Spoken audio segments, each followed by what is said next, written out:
What up, guys? It's your homegirl Callie T. Ware back with another video. And if you've seen the headlines of Pieper Lewis and you were just as disgusted as I was, I want to give you a little backstory on why this young lady has to pay $150K to her abuser. Lewis was 15 when she stabbed Brooks more than 30 times in a Des Moines apartment. Officials have said Lewis was a runaway who was seeking escape from an abusive life with her adopted mother and was sleeping in the hallways of a Des Moines apartment building when a 28-year-old man took her in before forcibly trafficking her to other men for sex.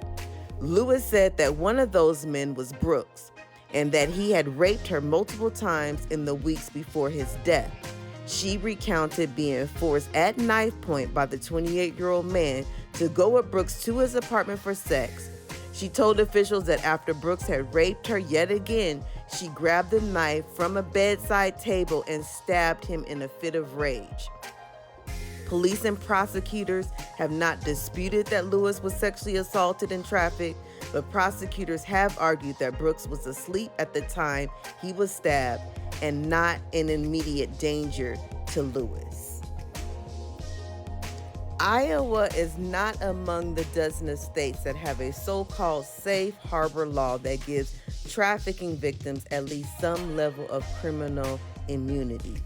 Lewis, who has earned her GED while being held in juvenile detention, acknowledged in a statement prior to her sentencing that she struggled with the structure of her detention, including why I was treated like fragile glass or wasn't allowed to communicate with her family and friends.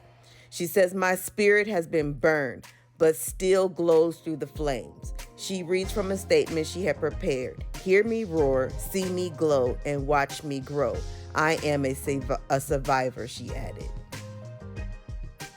Iowa has been actively trying to change or amend this law, but Iowa does have an affirmative defense law that gives some leeway to victims of crimes if the victim committed the violation under compulsion by another's threat of serious injury, provided that the defendant reasonably believed that such injury was imminent. Lewis waived that affirmative defense when she pled guilty to manslaughter and willful injury.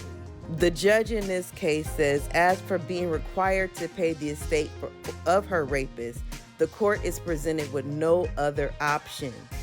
Judge Porter said, noting the restitution is mandatory under Iowa law that has been upheld by the Iowa Supreme Court. So instead of getting more jail time, Pieper's case was deferred to 5 years of closely supervised probation in order to pay $150,000 in restitution. Mind you, her GoFundMe account raised that money in the last 24 hours, so she's clear of that. So this is the most that could be done for her considering Iowa law. I'm your girl Callie T. Ware. Thanks for watching.